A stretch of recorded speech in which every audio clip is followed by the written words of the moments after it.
Welcome back to the Artist Talks. I'm Mike and I run the Spray Days YouTube channel. Today, we've got a very special guest who combines pop art, graffiti letters, and cartoon characters to create his own awesome style. He's painted murals in cities all across the world in places like New York, Berlin, Paris, Amsterdam, Mumbai, and so many more. I'm personally a huge fan and I'm very excited about this one. So let's jump straight into it. And it's my pleasure to introduce to you, Bust. How's it going, mate? It's going wonderful, like always. Thanks a lot. No worries, mate. I can't thank you enough for sparing some time to chat with us. I mean, it's awesome. I'm a huge fan, and I've been wanting to get you on for a while and speak to you. Thanks a lot. One of the things that we like to chat about is like where you started from, where you grew up. So could you tell us where you grew up? I grew up in Basel, Switzerland. That's a city right on the border to Germany and France. So I grew up like in a village outside, but it's only like 5 minutes, so it's pretty much the same. Cool, cool. And was there anything happening in the art scene there, or? Ooh, well, Basel is quite famous for the Art Basel. Of course. Like the big thing. It was the first major art fair worldwide. Yes. And next to that, we have a quite rich history in the graffiti. We have some really pioneers coming from here, like European pioneers like Dare, who used to make loads of impression to the scene here. Sick. And we got the famous track sites, which is like miles and miles just painted gray concrete walls, which some writer might probably know. Definitely, man. Definitely. Maybe. So you grew up around graffiti. Graffiti was a huge influence for you then? Absolutely, yeah.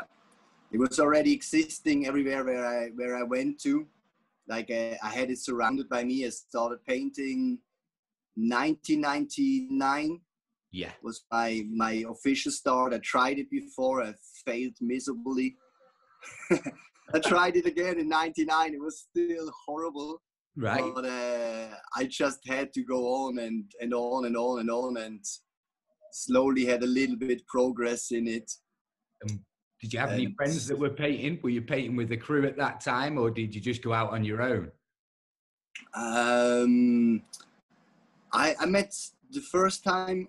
Actually, I had to change school. They kicked me out of the school, so I had to go to another school.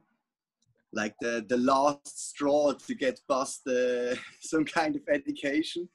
And there was a guy in my classroom which was already painting, and he painted sick characters. He was like this crazy cartoon guy painting all kind of manga cartoons and Spawn cartoons, like the super crazy ones.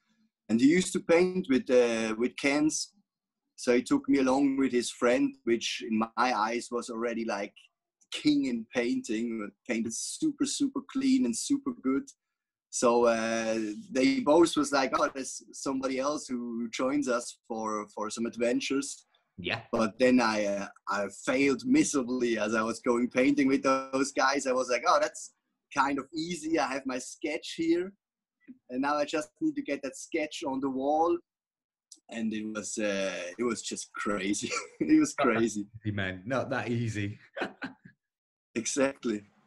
When did you start developing the technique and start picking up skills and realizing how to make it work? Well, I would say, I think pretty much for the most people in that age time around, I think the first 5 years, you're the official toy.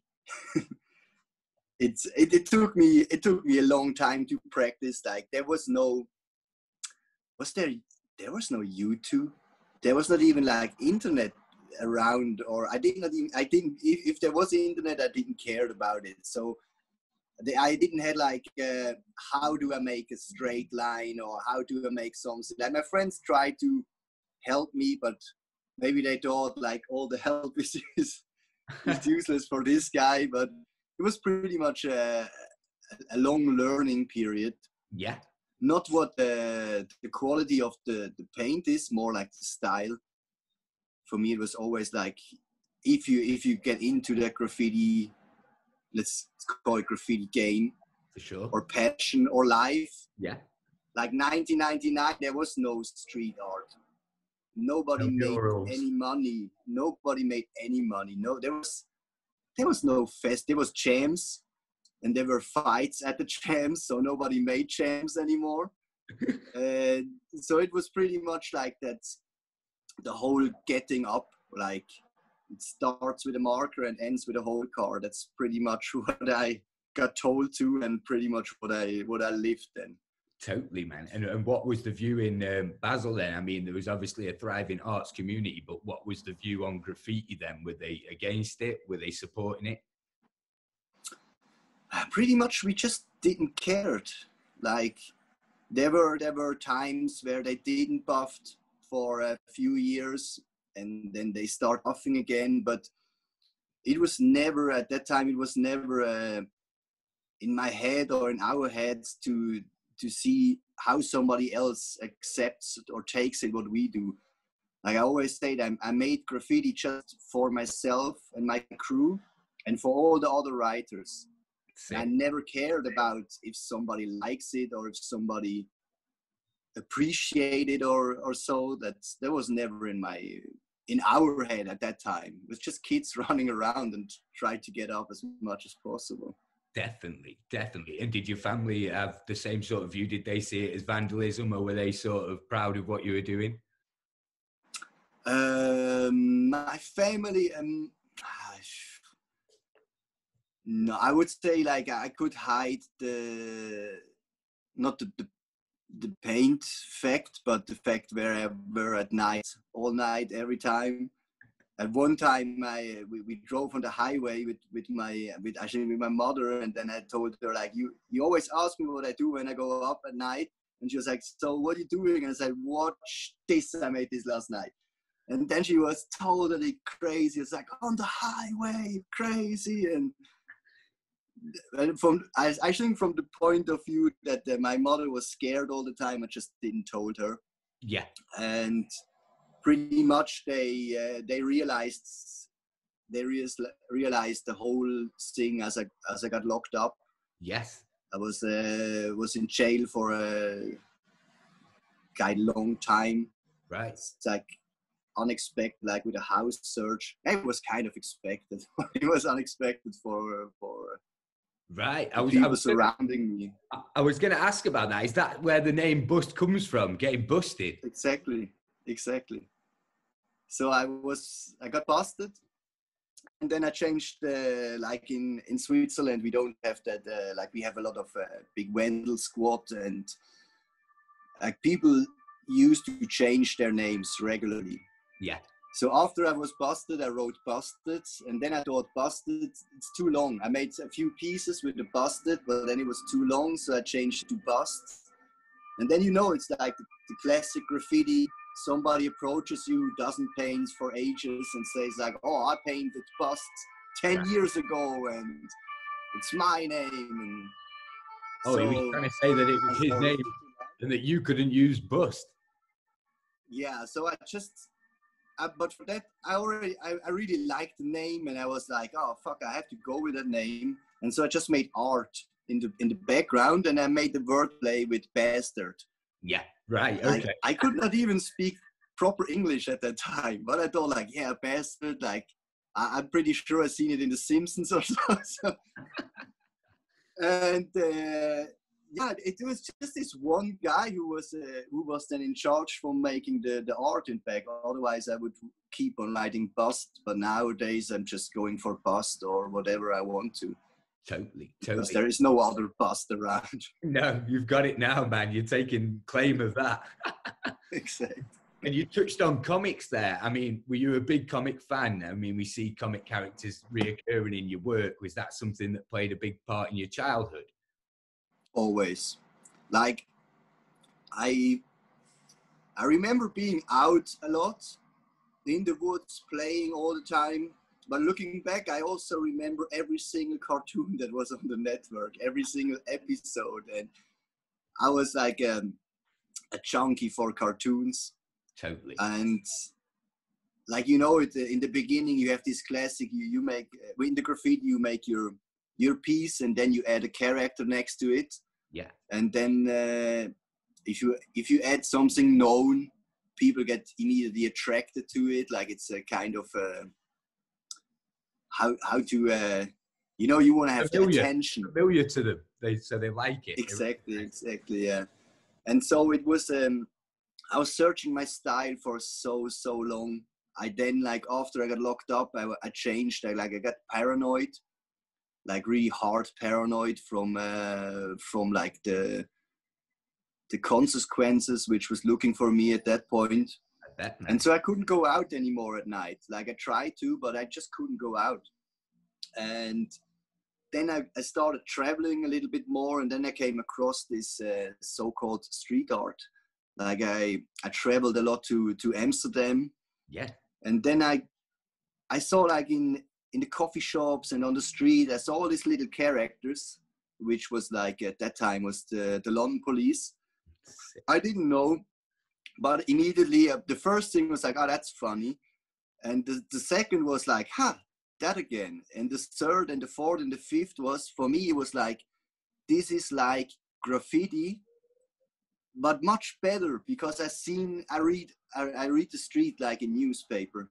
Yeah. With the tags and stuff. Like, if I travel somewhere, I know exactly I need to go to the right at the throw up from this, and then I see this piece, and suddenly I had like, I came back to the hotel, and in my head I was like, I seen everywhere those characters, but I seen shitload of tags at that time. Like, again in Amsterdam, again was everywhere. Yeah.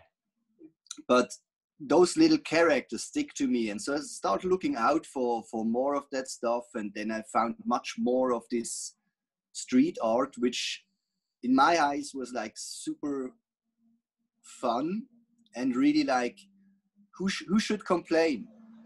Totally. Like, I do understand, if I tag my name on the wall, I understand that pretty much 99.99% complain about it. Totally. But if I paint something, if I stick something funny or nice, like, what's there to complain in the end? Nothing. And so I came back to Basel, and then I started researching all that. I think I got a book in the end. I bought a book in Amsterdam. What was that? Urban Discipline or something, 2001. Cool. Or 2005. I think it was 2005. And it had all these like OSJ Meos and Fortress and all those characters, character-based art in it. Yeah. And I was immediately drawn to that. And so I started putting up like a few characters. I came across that the campaign from Shepard Fairey with Andrew the Giant. Yes. Was reading it in that small little book, like it was my Bible at that point. And I pretty much, everything which was in there, I had to make it. There was like this guy, Banksy, and I was like, that's a 2-layer stencil. I make a 5-layer stencil. That was way better. That must be way better. Like, that was before all that hype. And I got really sucked into it. I started to just take a random small kit. I teach myself how to make that in that black and white 1-layer thing. Yeah. And I started putting up posters. And I put up like 20 posters or so, or 30 posters. Yeah. I had all kind of people coming to me and say, oh, I've seen that poster. It's amazing. I've seen it there. I've seen it there. And I was like, wait a moment, the whole city is covered with my name everywhere in graffiti and with my crew, and nobody ever came up to me and said, yo, that's fucking sick. I have few guys maybe, but not like the general old guy or your old teacher or something like that. And I was like, oh, now I'm on to something. Like I can start communicate with the people. Totally. And instead of just paint for myself and for my crew, I was like, I'm gonna do that now for everybody. Yeah. Like, I really want to do it for everybody. And then I started, like I said, I made everything. I made stencils, I made installations. I saw this guy from the Walters. At that time, the name was the Walters from Stuttgart, and he made these styrofoam cutouts.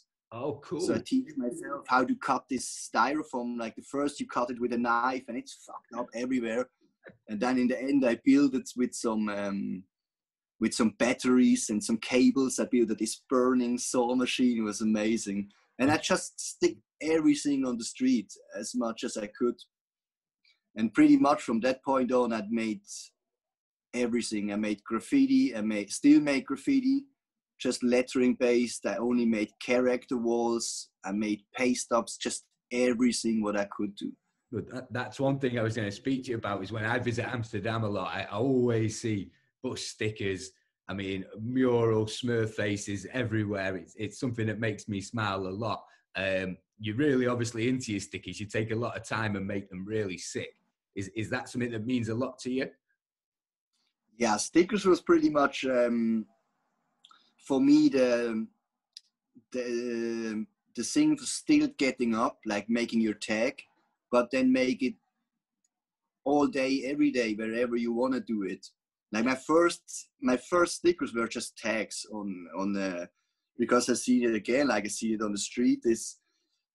I think there was no Hello My Name in Europe yet at that time, but there was still label stickers, like those classic school book label stickers with tags on it. So I just went for them, and then I started getting into characters, and then I cutted them out, and I just produced. At one point I started ordering stickers. I came across this, you can order stickers. So I just made a hand draw sticker, and I gave it a friend to scan it, and then we ordered those. They looked horrible. But yeah, I think I've already put up more than 60, 70, 80,000 stickers in my life. Wow, man, that's crazy. An addiction. It's an addiction. I show you my current stack here. Please, man, please.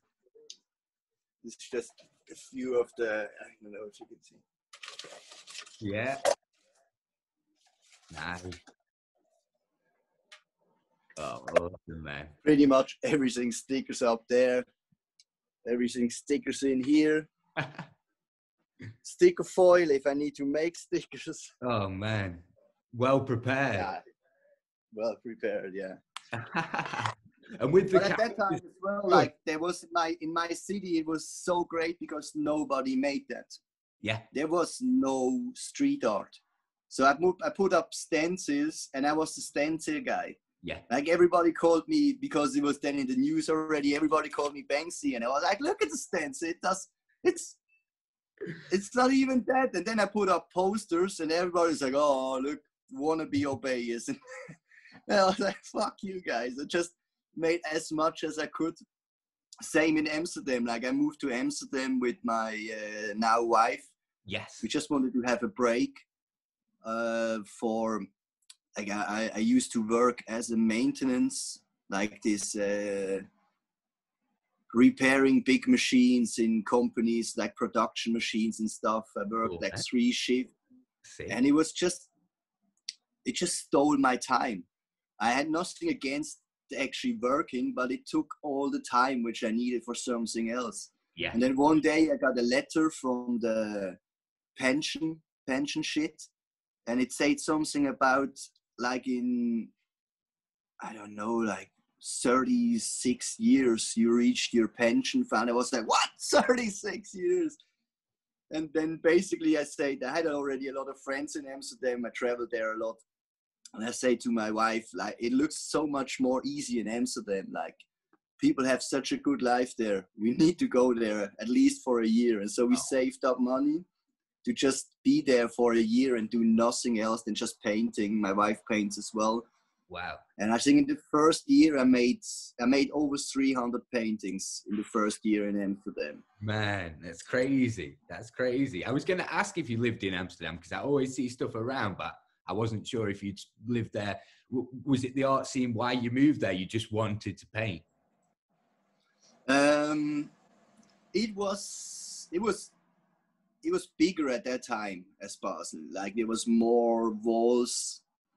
It was just bigger, and it had this super cool vibe. Like people were, in my eyes, not so stressed.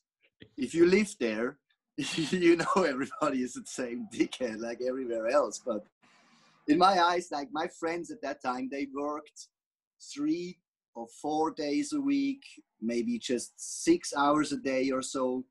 And not like we do here in Switzerland, like work all the time and super lot of hours.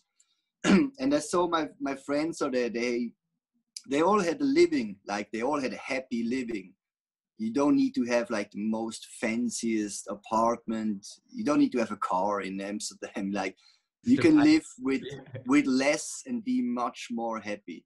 Totally. Like I always valued the time for myself much higher than anything else. 100%. No working or so. And what were some of your favourite places to paint there? Were you painting at sort of Flevo Park and Wester Park, or was it different spots back then? Or the best for sure was the Spouwstraat. It was the street with the slum, with the squatted buildings there. The Frankreich is still there, I think. And it was just great because we painted so much there. We painted so much not legal things there and just painted it and let it look like a street party or so. And the squatters were super, super welcome and super nice. Like we had a really good relationship. They gave us their location for several shows we had there with my crew, Multi Syndicate. sick. And it was just the best. Like you sit there on the street in a fountain couch and you paint a big wall, and tourists ask if they can take pictures, and you ask like €1 for the picture so you can go buy beers and stuff. Like that. It was just amazing. Man, living the life, man, living the life. Exactly. And in Amsterdam, did you do a lot of shows? Did you work a lot with galleries there, or were you just finding your own spaces, doing solo shows? All over. Like totally a rookie, like I am.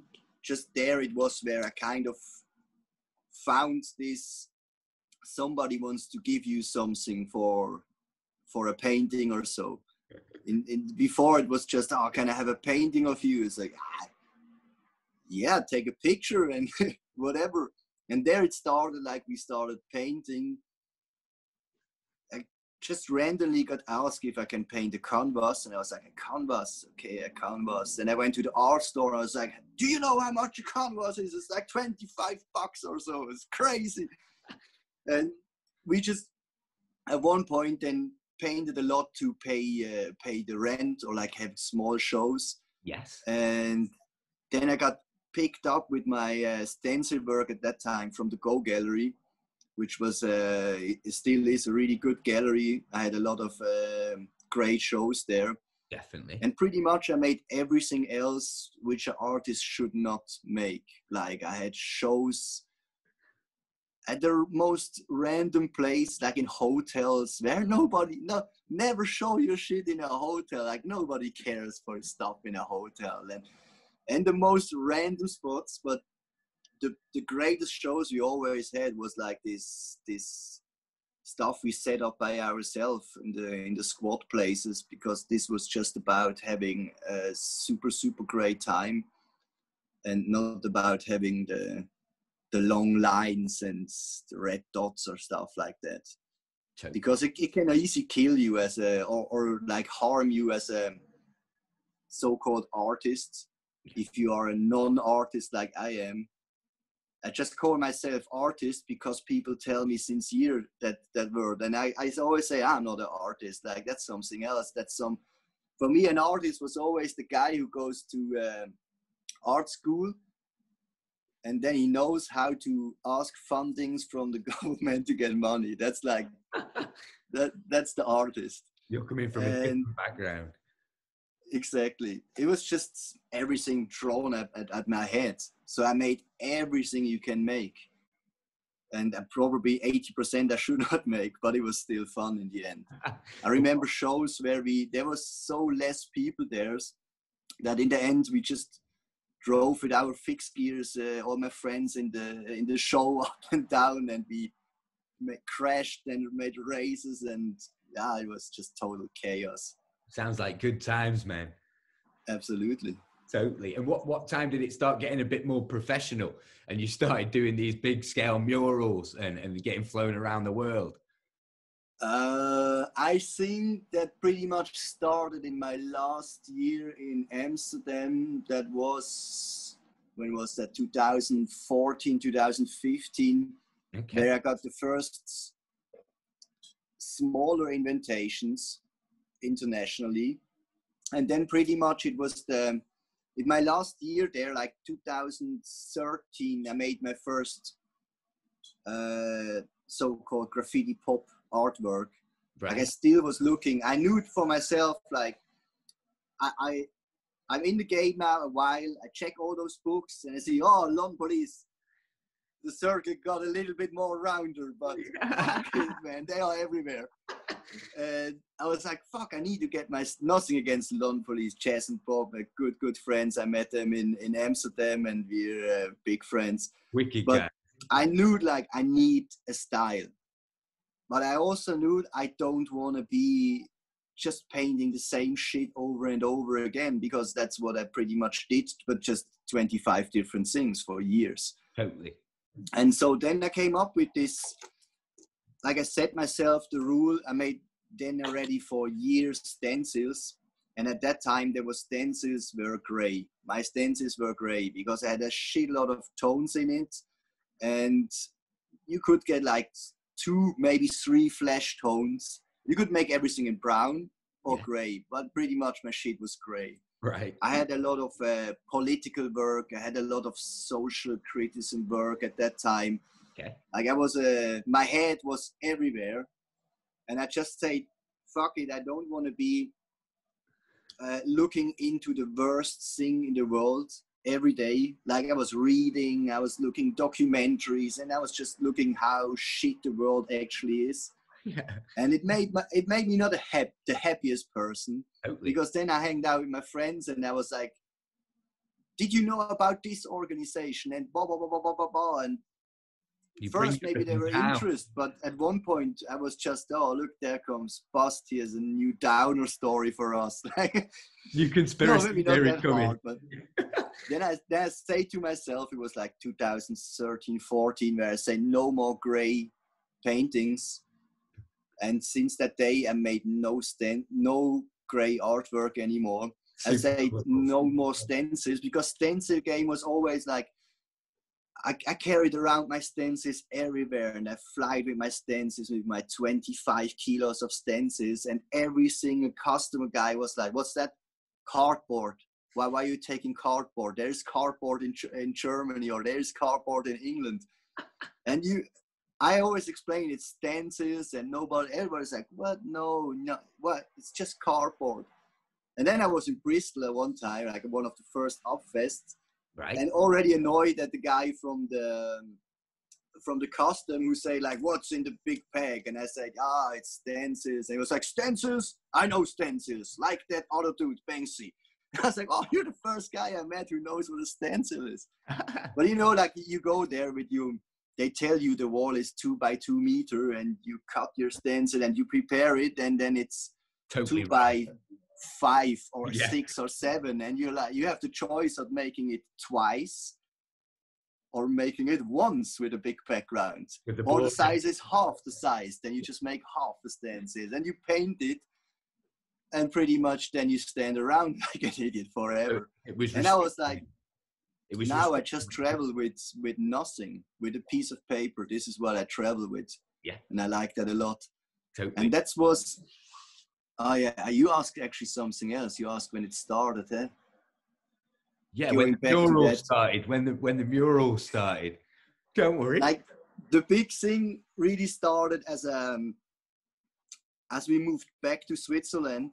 I knew that I have to go with this style, but I also knew like I was already worried about my clients who bought the artwork for like a few €100, where I was like, oh, now I go in this direction and they will hate me and they all want to have a refund. And then at one point I was like, fuck it, I have to do it.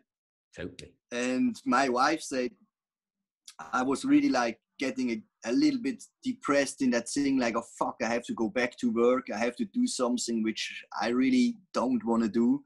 And then my wife said, like, you just give yourself another year, and if it doesn't picks up in that year, like if you can't make any kind of income or a living out of it, then it was just a try.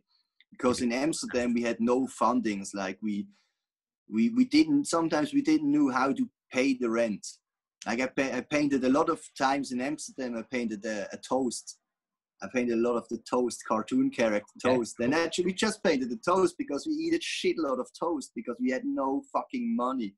Yeah. And then somebody buys something and you're like, oh, I can live another month. Like I don't worry about nothing anymore. But then back to Switzerland, like my wife went back to the hospital to work, and we just we could live from just this income. And then I think if you put everything on one card, go all in. It just worked then. Yeah. Like all my life, I sent it, like I made an artwork and I sent it to like 25 different blogs to block my shit. Nobody ever blocked my stuff except of Brooklyn street art. Yeah, I love Brooklyn street art. It was the only people who were just like, he's not top 50 or so, but that shit is cool and we're going to post it. And for the rest, it was just never an answer. And at one point, like, I just said, oh, fuck all that. Like, there is certain, you have to do this. Like, at that time, 2005 till 10, if you were at Street Art News, then you pretty much had your career going from that point on. Yeah. And I was like, oh, fuck, I'm not going to play by the rules anymore. And I'm just going to paint whatever I want. Sick. And then it just started picking up. Like as soon as I left Amsterdam, I got all these commissions in Amsterdam. So I had to travel back to Amsterdam from Switzerland. And then the key for me was always just to travel. Like travel, paint. Totally. I mean, I saw you recently. Did you paint a bus and travel across like 5 countries, 17 cities, something like that recently? Yeah, we made that. When did we make that? 2 years ago. Jay was there as well. We had a lot of fun. It was like, again, like if you want to have something culture-wise, so do it by yourself. Totally. Get some friends together and we say like, let's make small cardboard trucks, put them in a big truck and drive them around to show everybody. And we asked loads of people to paint those small cardboard trucks. And then we started in St. Moritz, like the fancy place in Switzerland. Yeah. And we had stops in Germany, France, Belgium, and then ended up in Holland. Wow, man. Left everything there. And that was totally just off your own backs, just something you wanted to do. Yeah, I got as I came back to Switzerland, I founded an association here which calls Urbane Kunst. And pretty much like the peoples, I do things for years. Like the first event we ever made was 2007. And from that on, we make events and jams and just give something to the culture. Man, that's awesome. That's awesome. And one of the other cities that I'd seen you'd been to was Berlin to paint this huge 60-meter mural in Tegel, outside the Tegel airport. Tegel. I just wanted to ask, like, how did that project come around, and what were some of the challenges that you faced painting at that scale, something that huge? Yeah, super crazy. I got this, like there was a big negative thing around this wall, and I just take away the positive thing. Like there was an image before on this wall, which I figured out after I got the call for this. Like, let's start where I got the call. Like some friends who run the production office for Urban Nation called me, or better sent me a text like, you want to paint this wall, and send me like this picture of an empty 40-meter high wall. And I thought it's a joke. Right. I thought it's a joke. And then I replied, I was like, yeah, when do we start? I got time Monday on. And then, it all came together really, really quick. It was like one of these Corona things. Like they not they needed, but they looked for somebody which is able to travel to Berlin, and it's not like from Australia or China or America, like Sure. let's say somebody local from Europe or so. And Not too far away. yeah, then I got the task of them to have something related to the airport. Like there's an airport that just closed down last week, I think. Yes. And they wait. Like everybody knows, Berlin has a new airport. I think it opened 10 years ago, or not. Yeah, yeah. Or not. I think they opened that like 2 weeks ago and closed the other one now. So the challenge was to have something related to the airport. And usually I'm not I make you 100 designs guy. But for this wall, I was like, I make you 100 designs until you like one. It was funny. I think in the end I made 14 or 16 designs. Wow. And the boss chose number 3. He chose the 3rd design. That was also good. That's but nice. Yeah, it was, for me, it was all like, you get the call and you're like, yes, I do that. No problem. And then a few days before that, it started as I made the order for the material. Yeah. Like you make the small squares on the wall.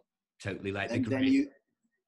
Then the grid. And then you take like a square meter or so. And you're like, I'm now on 86, just green in this part. Like, what the fuck am I doing? And so I was like 3 days working on that material order, because at one point I was like, yeah, I'm not want to spray like 80 cans of the same paint, so I'm gonna get roller paint, and I had to get like all those raw numbers and the gallons and the liters and all that stuff correct. And this is where it first time hit me, was like how big it really is. I mean, in the end, I have a B in there. It's like 4 or 5 storage high. It's absolutely crazy. You can and then I arrived in. Yeah, I think it was from the other side around. There was not really much air traffic due to that Corona thing anyway. Totally. But I haven't seen so much planes. No. But it was just crazy arriving there. And then the guy takes me up the lift and says, oh, I'm going to show you how it works. Let's go up all the way. And I was up there and I was like, that's not funny. That's not funny. Like usually if a friend would say, oh, let's go up there, make a tag, and then we go down, I would go down and we'd high five and yeah, well done. But you're up there, and then I realized like I cannot say, yeah, it's not for me. Yeah. Because they put in a shitload of money for the material, and freaking lift costed like I think 1,500 or so a day, or 1,000 a day. Super expensive. Is the lift? So I was just like, a building. Is the lift attached to it, or is it just a? No. It was what's the word for that? Boom lift. Yeah, like cherry picker. Like a boom. Yeah. No, not the boom. Sorry, there was a cherry picker. Oh right, that thing with the arm that really? Goes up with the arm. Holy yeah, shit. Fucking crazy. It was shaking like this. It was just crazy. And my assistant was going on for days. He was like, oh. Every move we made, yeah, he's scared. Thanks a lot. Every move we made, he was like, oh. And I say, I hate it as well, but we have to do this, my friend. Holy shit. We just have to do it. But then, like 3 days later, we was like up 40 meters. Let's make a break, emergency break. Just chill there. Yeah. Drink a beer and smoke. Totally used to it. Yeah, totally. And you go down from the lift and you just stand there and you're shaking and swaying. Yeah. I was like seasick for 2 weeks or so. Oh man, I bet. But not that bad. I just feel the shake always. But it was just amazing. Like I did paint some bigger walls before. Like my big walls before was 15 meters. I think another one was 20 meters or so. Right. And I'm always scared about those lines. Like you have a line, and in this case, you have a line which is 12 meters long, and it goes from up there and it goes down there. And you have to reposition the lift around 25 times to just make this line. And then it should be a fluid long line. So that was Like, how It do was a how do bit you map that scary. out? Do you use a projector, or do you just use a grid, how you're saying, and freehand it? Yeah, I made a grid for this one. I made a grid and just worked out of that grid. It was, I mean, you're in your head, it's always like, how do I do that? How do I do that? And then you just, from the point where you just start, you figure it out. Totally. Like you just go with it and then you figure it out. And then the first outlines came. I mean, to fill in a surface, no problem. But then the outlines came in. And I loved every single bit of these outlines, just everything with the New York fat cap and not with my skinny cap. Like you make your lines there, and I made it like this big. And then I went down with the lift, and I was like, okay, I need to triple of all that size of this outline, because from here it's just like this tiny line. You go up there and you make an outline which is like half a meter, and then it works perfect. Totally. And I was just. Did the design change along the way, or did it work as you wanted it? No, I mean, it pretty much changed. Like the wall was, I think they sent me the size for, I think 46 meters or so, but there was a lot of trees underneath. So that's a little bit the sad part. Like the first 10, 12 meters, you mostly don't see on the images I have, because they're all underneath. But they're all full color painted with a lot of different backgrounds and stuff. So that's a little bit the sad part.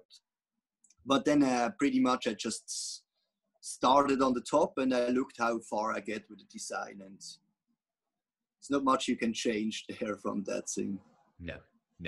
And is that something like a goal that you were really happy with? Is that something that you're really proud of doing?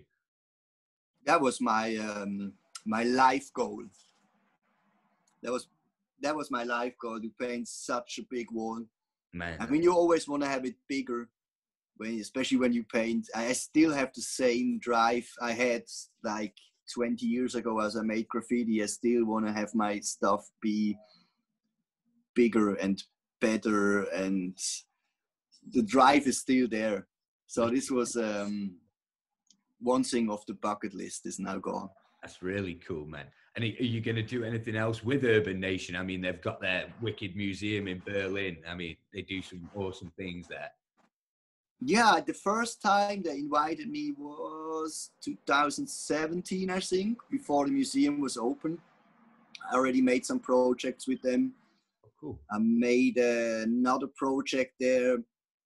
I have no idea when that was, 18. I think 2018, where they had loads of artists there, and it was like really undercover, just curators and artists. Sick. Super strange for me to stand there with all my idols. Like I'm still a fanboy of everything, because even if I paint the same time, but like that book 2005 changed my life, and pretty much everybody which was in there, not everybody, but most of them were standing around there, and I can call now friends. Or it's super funny. It's super surreal for me. It's crazy. Man, that's awesome. That's such a cool story. And I mean, what I wanted to hear your view on museums. I mean, you're seeing this now a lot in Amsterdam. You've got the Street Art Museum. You've got Urban Nation. You're seeing stuff in New York. I mean, do you see street art moving towards museums in the future? Is it going to be sort of the art you go into a museum to see in 50 years? I would hope so. If I would be a kid in 50 years. I used to go, like in school, you need to go to the museum. It's not like who wants to go play football and who wants to go to the museum. That's not your choice. And the stuff we had to go look at was like, well, it just gives me nothing. Like, still today, like for me, if I go to Art Basel or so, like 90% or more of the stuff I really don't get. And for me, it's okay, but that's not what I'm looking for. And I think most of the people might look for something they can get a little bit more attached to than just like a canvas with a one color fill on it or stuff like that. So it's great, I think, that it gets in this direction. Yeah. But again, like I said, like 20 years ago, there was nothing like that. Never. 2007, I smuggled a canvas from me into a museum in Basel. There was No a way. museum's night, Right. where they have like the open museum for everybody. Yeah. The whole night, it's like that one day where it's packed like crazy. For sure. And again, like I had my my Bible, which at this time got like one more, which was the small book of Banksy, which cut it out. I think it was really tiny black one. And I was like, he hangs something in a museum. I'm gonna hang something in a museum. And I made like this canvas with some really heavy double tape on the background.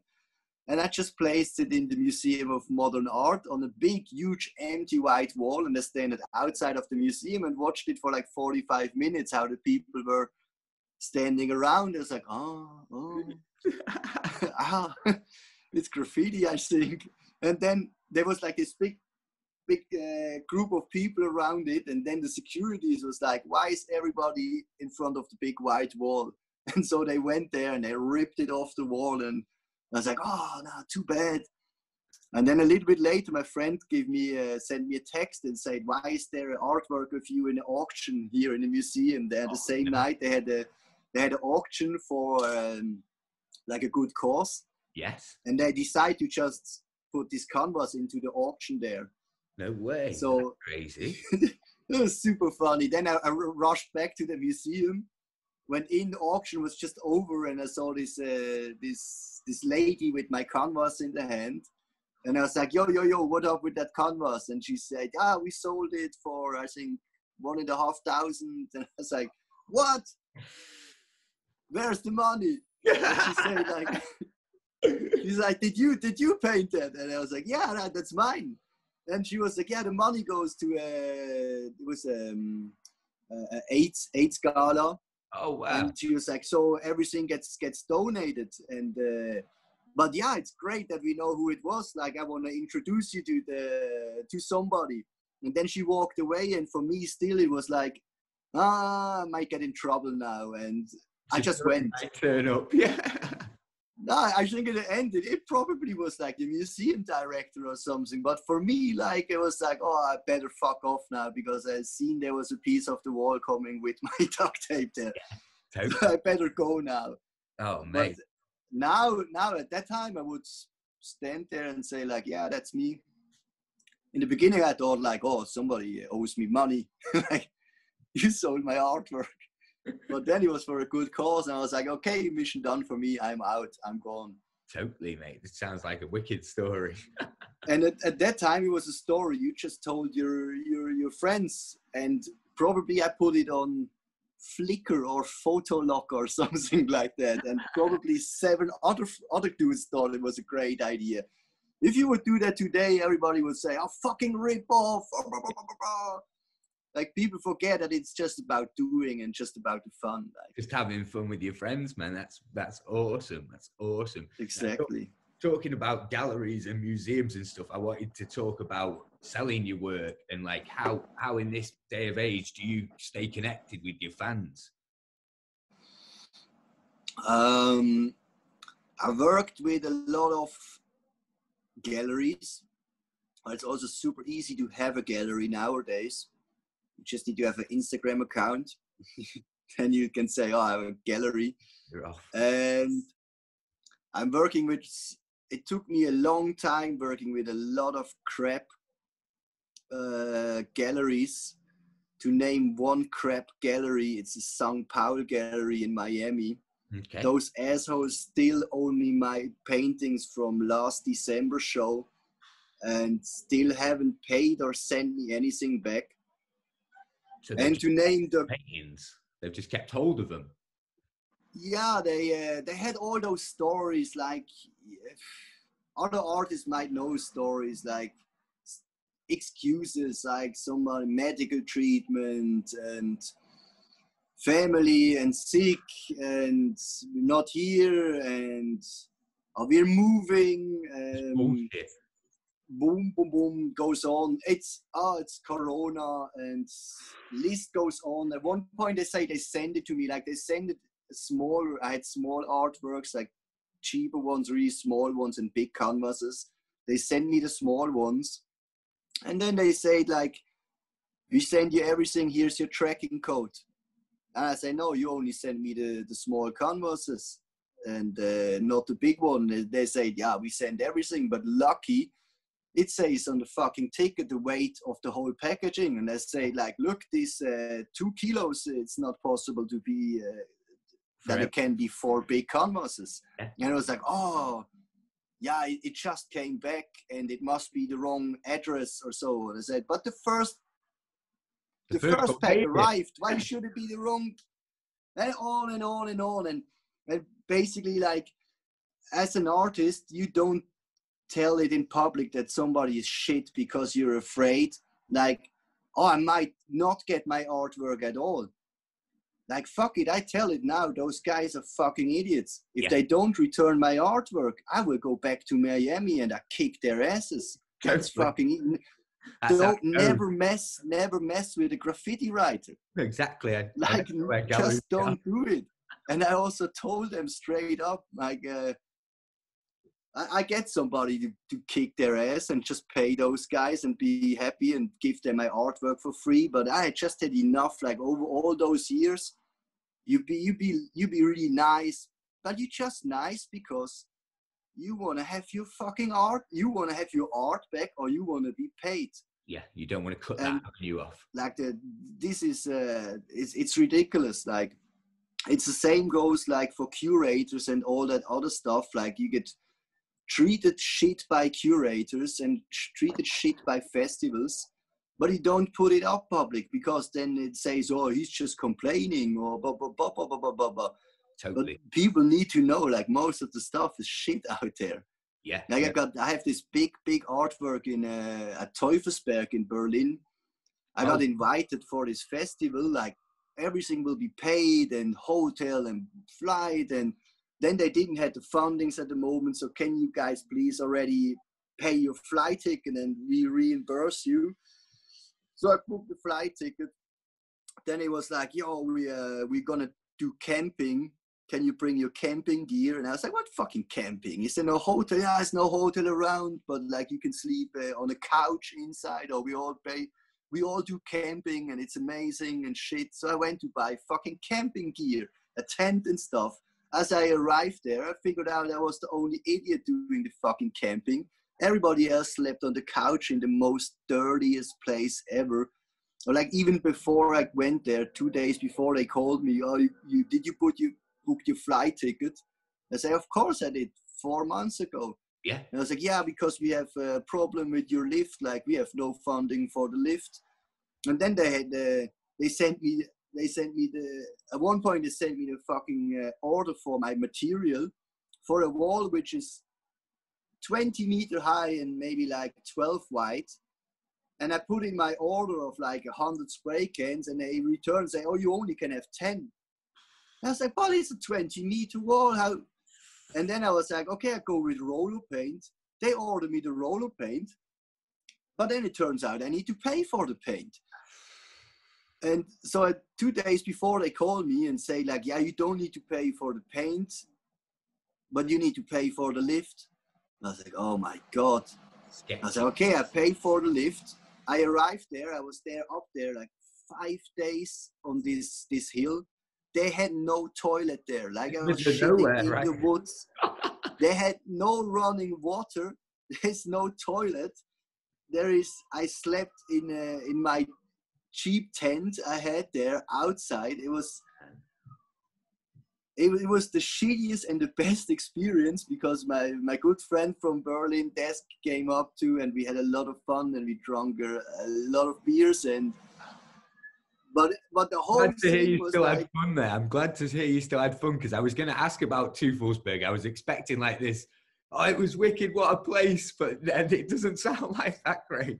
Oh, it was a great and a horrible experience. Like, you know, that the big tower they have there, I slept, my tent was on the tower. Oh, like really? The prime spot. They were like, but it was only there because in the place where I should do my camping, they had a movie. They made a movie there, so it was full of that movie equipment. And I put up my tent, and it's like, yo, you cannot put your tent here. We're making a movie. Oh my and God. then it's like, yeah, you can go up there on the top of it. I was like, God, that's rubbish. And it's like, yo, people would kill for that. It's not allowed, man. It's the best place ever. Windy as And fuck. I had such a great night there. Like, I even had I sprayed my tent, home sweet home, and we had like a super great night. The next morning, I go up there. It's super windy. I go up there just in my boxers. I would like, and there's this group of like 40 Chinese people standing there. Oh, look at me, look, and started taking pictures. And I was like, I go back in here again. It was just, and then the worst thing, as I came back to Switzerland, like that chick who organized the whole shit, she wanted to have the money for everything, material, lift, everything. And I said, I'm not going to pay you for one of them because I paid for all the other shit already. And then she wanted to sue me for that stuff. So I had to pay there another $600 for some latex. It was just like crazy.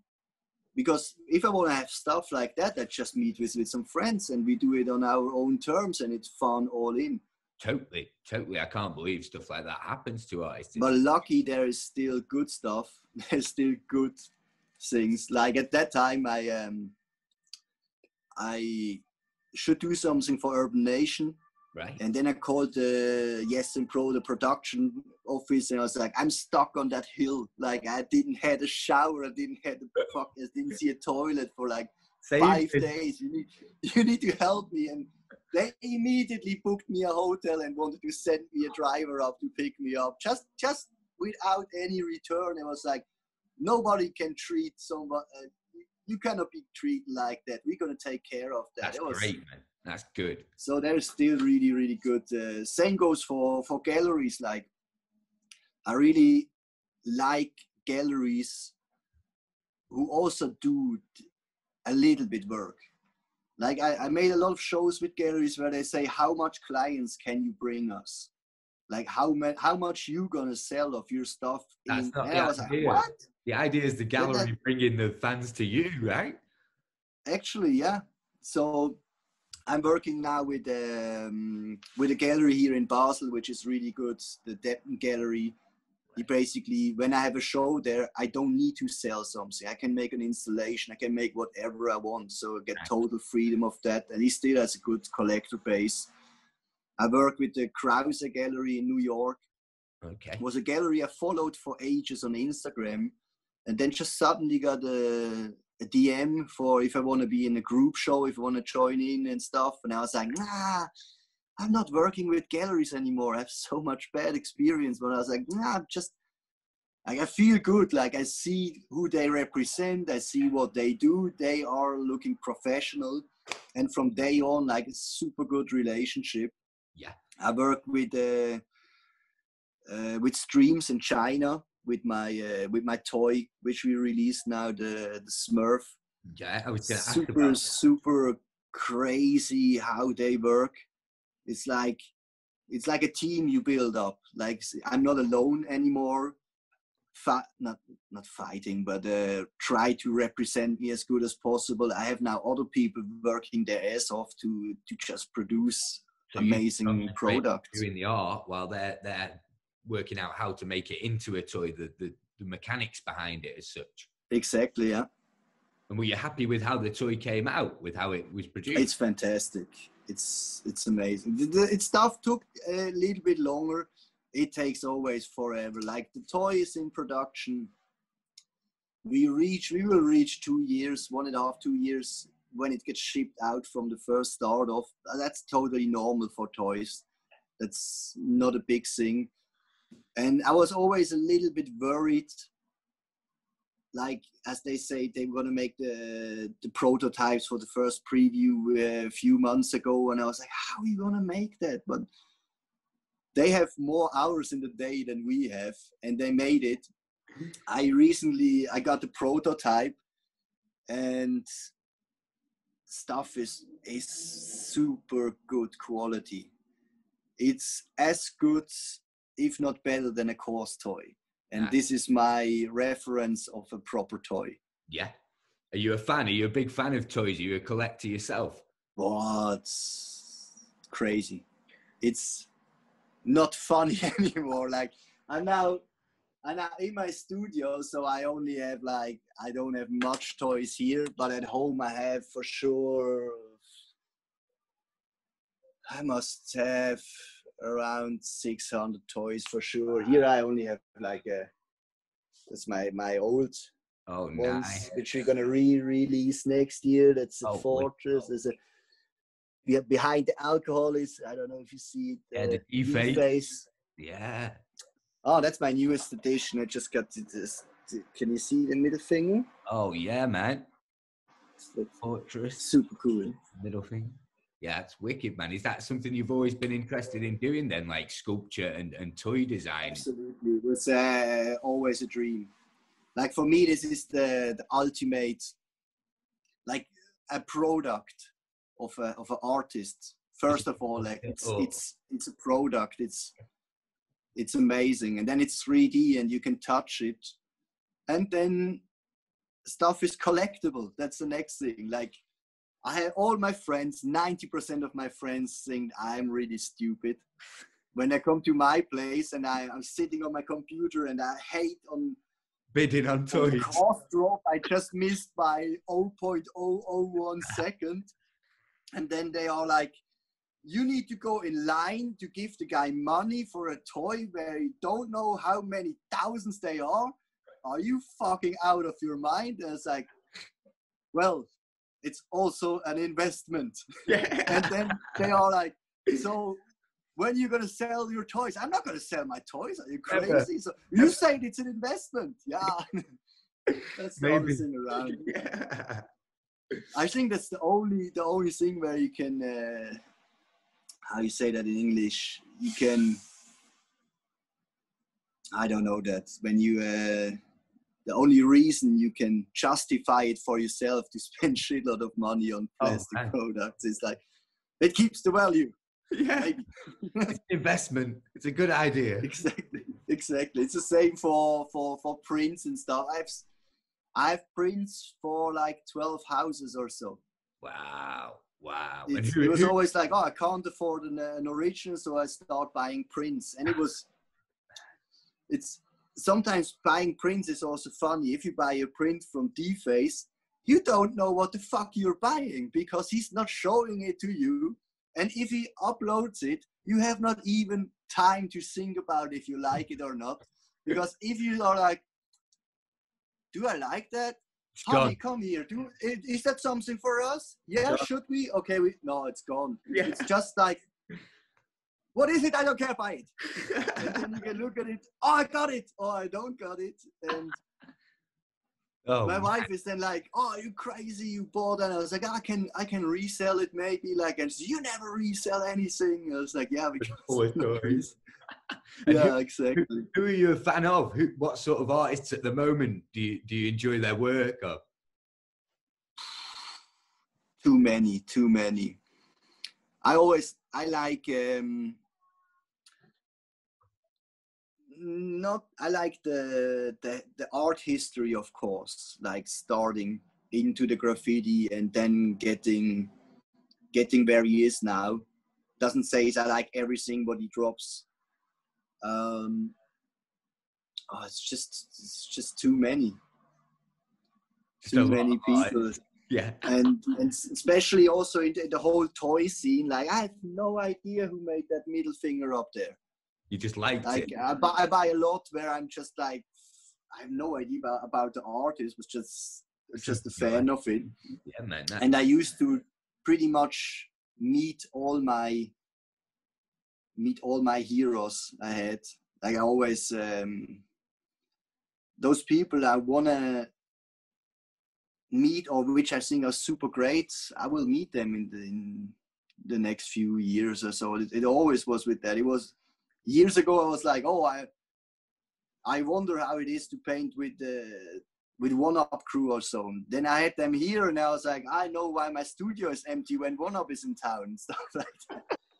The total chaos. And but still, man, you're getting to meet your heroes, and you're getting to do stuff with people exactly. that you're a huge fan. I like to surround myself with great people, and even if it repeats, like there's millions. To name some English geezers, it's probably Julian Sens and Tizer, which I'm a big fan of. Sick. Just because they are just fucking hilarious, funny guys. I had them here for an event.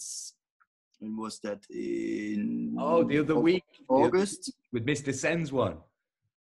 Yes, we had that in August. I had an event here, which I organized with my crew, and then I was like, I need to get those two guys there, and we put in Tizer as an assistant for Sens, just to justify him, to have him in the payroll, to get him to Basel. Definitely. I was like, oh, I'm not.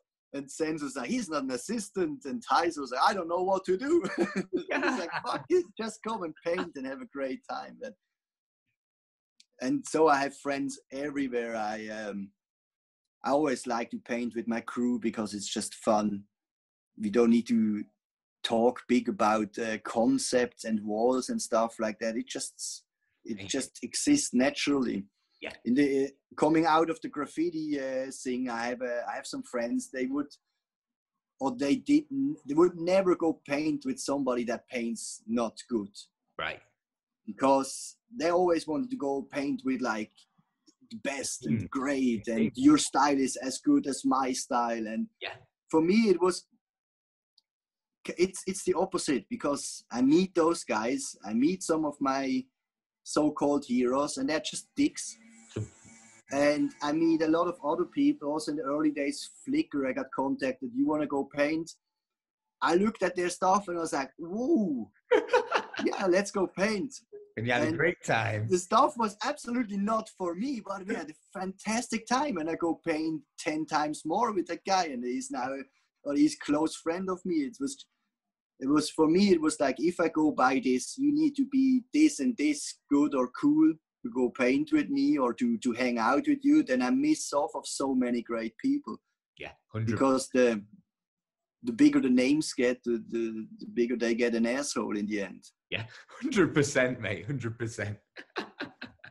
And another thing, I talked about collectors then and connecting with your fans. I saw you did a project, Bust Bonds, at the start of the lockdown, where you were pre-selling your work and giving fans a chance to get behind and support you. I thought that was wicked. Could you tell us a bit about that? That was, I was in Belgium as that whole Corona thing kicked in, or let's say better, as they started with all these lockdowns. And I checked every day my phone, and I see like all the flights got cancelled, the lockdown from then all that. Everybody just went mental and get crazy. But just made it home like with the last flight to Switzerland before there was like this big shutdown thing. Sweet. And I was still like, yeah, that's not for me. I don't have this regular job. I live on like I always do. Yeah. But then in like 2 weeks, I got every job canceled I had lined up for the year. And I already said no to a lot of jobs that came in before because I was so planned out. Oh, man. Like I had months where I should be home like 2 days and the rest just constantly painting, festival jobs. Everything got canceled in 2 weeks. And I was like, yeah, that's not cool. Suddenly not cool anymore. You do, yeah. And then I thought like, what I can do is I can still paint.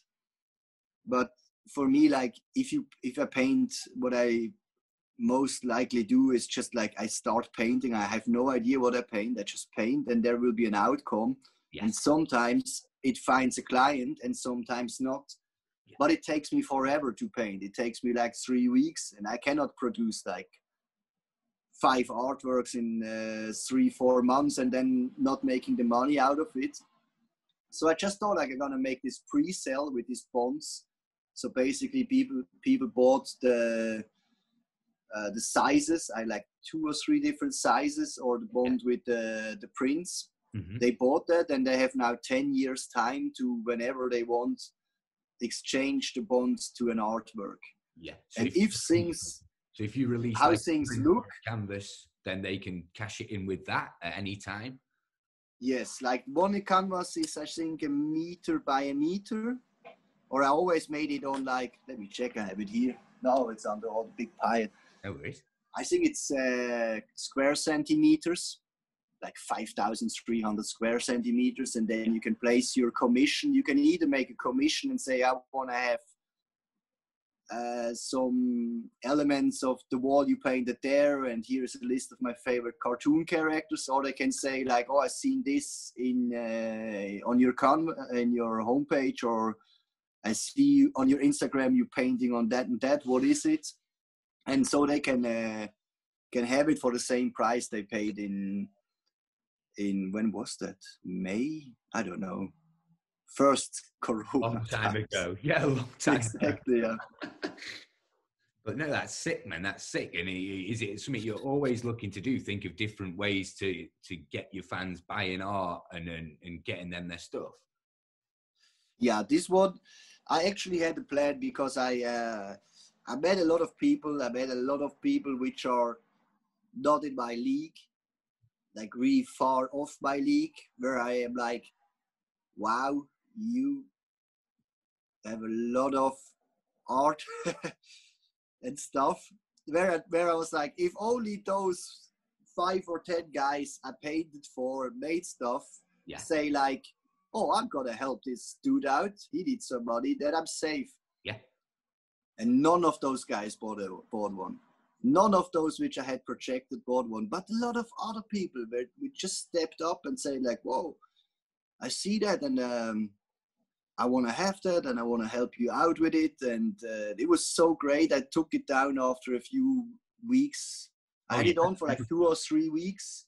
And then I was pretty much saved for a whole summer. Fully booked. Until August. That's awesome.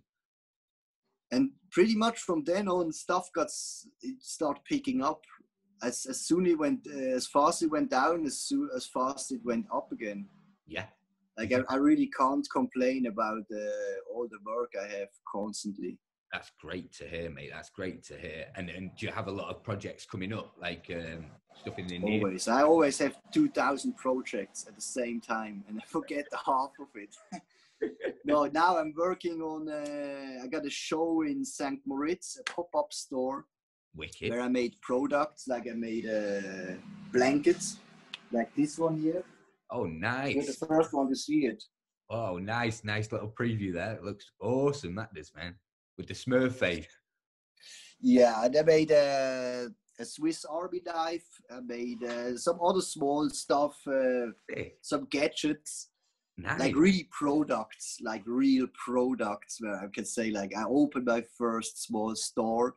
That's cool. But it's of course not that store which you used to have a store, but I didn't want to call it a gallery show because I go more on this. The concept again is like, if it's not gonna happen there, it's gonna happen online anyway. Most of the people anyway of my customers are online. So I made a lot of products for winter, for Christmas and stuff like that. Nice. And also like, how do I say that nice? Stuff which is a little bit more affordable.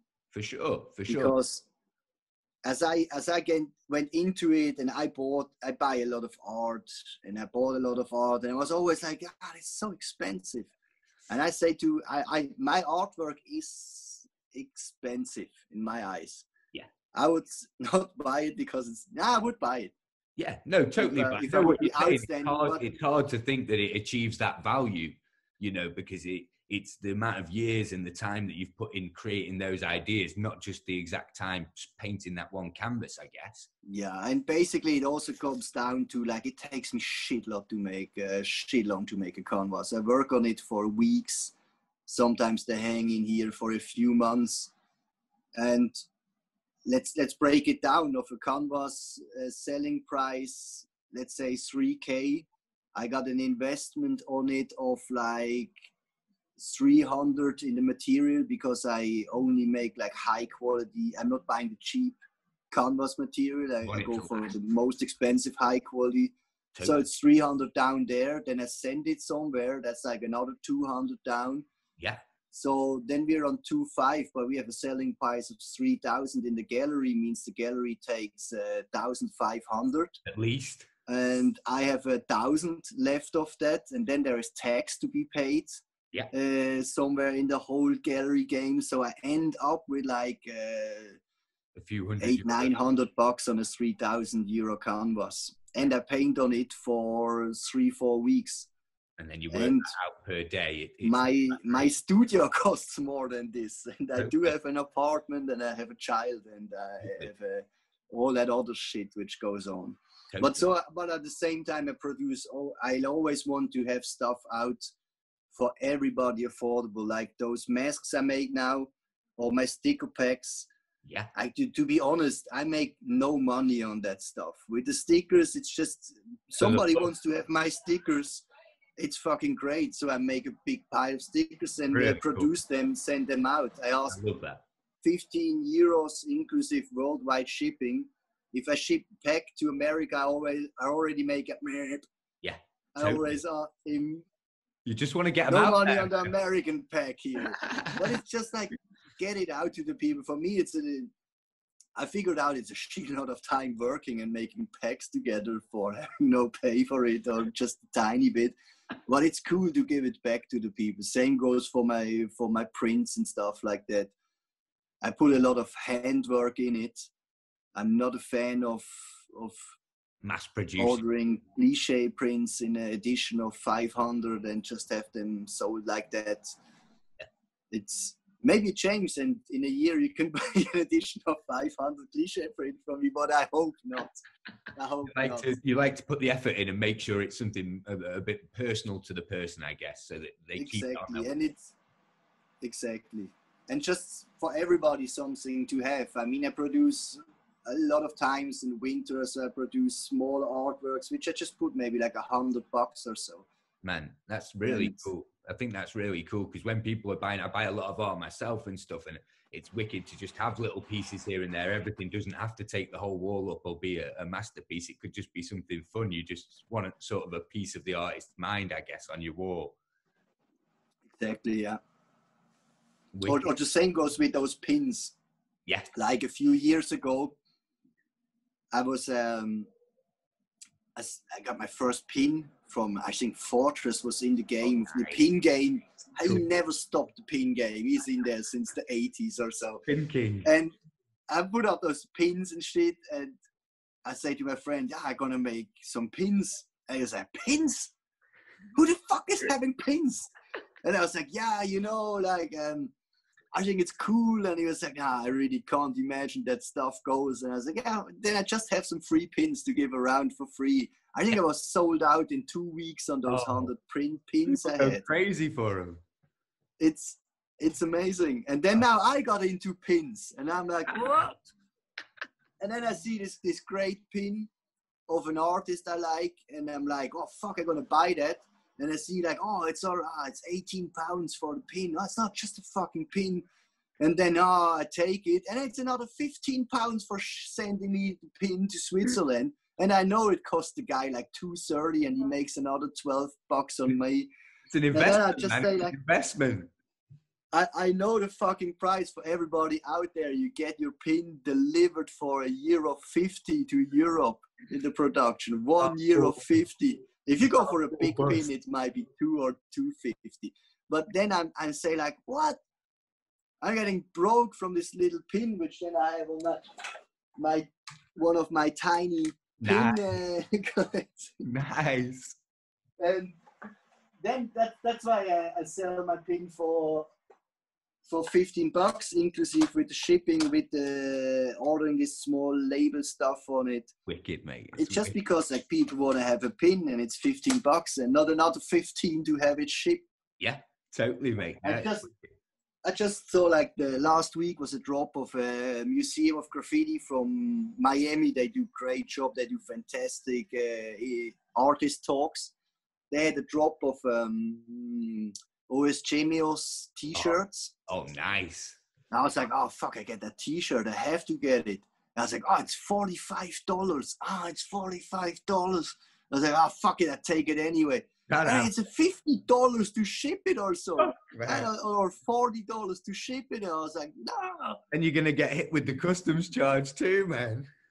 Then I got a $100 T-shirt, and it does not even say Lacoste or something on it. No, crazy. That's why I always, if you order something, I mark it as a gift, and the value is $5, so you don't have any import tax on it. Import tax. I had so many. It's impossible to get money from a destroyed print. I ordered so many prints, and the post always has an excuse. You need to tell them 12 hours after you receive the pack that it's damaged, and even if you're not at home and stuff like that, or it's terrible. I never got anything out of a damaged artwork or print, so I just send another one if they damage it. Yeah. Do not get into the troubles with the fucking customs. Oh, it's ridiculous. I swear a lot on this podcast. If you're talking about original art as well, I mean, it can't be replaced. I mean, once you've done it and sent it, it's ridiculous. Yeah, for original art, I always build big, heavy wood boxes. Like a crate. So they can drive over it with their airplane. It's still so Keep it nice and safe, man. I like that. Exactly. So is there anything else that's coming up? Like, have you got any walls or projects that people should be looking out for? I wished I would have more big walls. Like now I get more and more addicted for big walls. But I'm working with my super good gallery in China on probably 150 projects at the same time. Wow. We're going to release the Mr. Pop, my first toy I made 2-3 years ago. Yeah. That was like a big challenge. In the end, I had an edition of 11 toys to sell, which the first time ever I sold something. I got so many requests before I even put it on. Like usually when I sell something, or when I used to sell something, I work a lot. I make my big hype around it, and then build up selling time, and nobody fucking buys one. Maybe one person or so. Oh, that guy, which on the minute he's like, "Oh, it's gonna be sold out." It's like, yes, one guy bought something, and that the toy was the first time I got shitload of requests before we say, "Oh, I want to have that." And I was like, "I cannot give it to you. Like, you need to send me at that time. You need to send me an email at that time."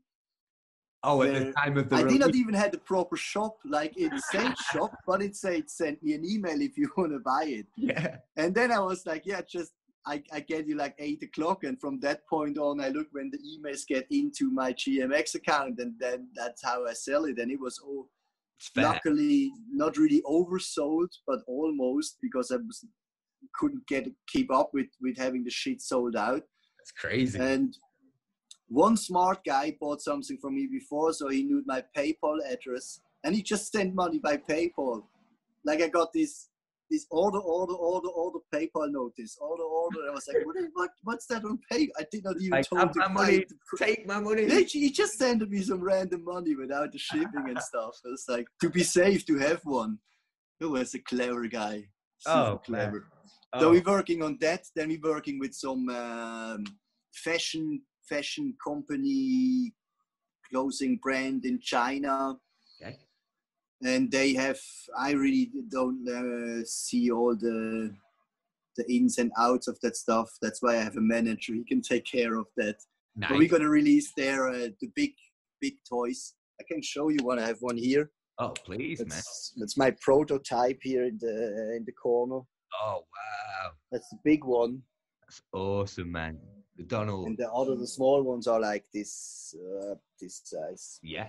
And so they are cranking out the next toy. I want to get traveling again. I need to go to China. I want to paint in China. I want to be in China. I want to be there with I got so much good responsible and so many great people there. And I think this was the release of that toy with the show, with the stuff I sent. It was probably one of my best shows ever. And I wasn't there because I could not fly there. And that was Sucks. Heartbreaking too. If you follow up Instagram stories, it's the worst thing in life. Man. Because usually in the last 15 years or 10 years where I do that stuff, I traveled everywhere. Yeah. I had these shows in Barcelona where they had like 3 people at the fucking opening in a group show of 10 artists and stuff. But I was there. Yeah. To give out a free sticker to that one guy. Doesn't matter, as long as you're there, you can feel exactly. Exactly. Do you think? Next.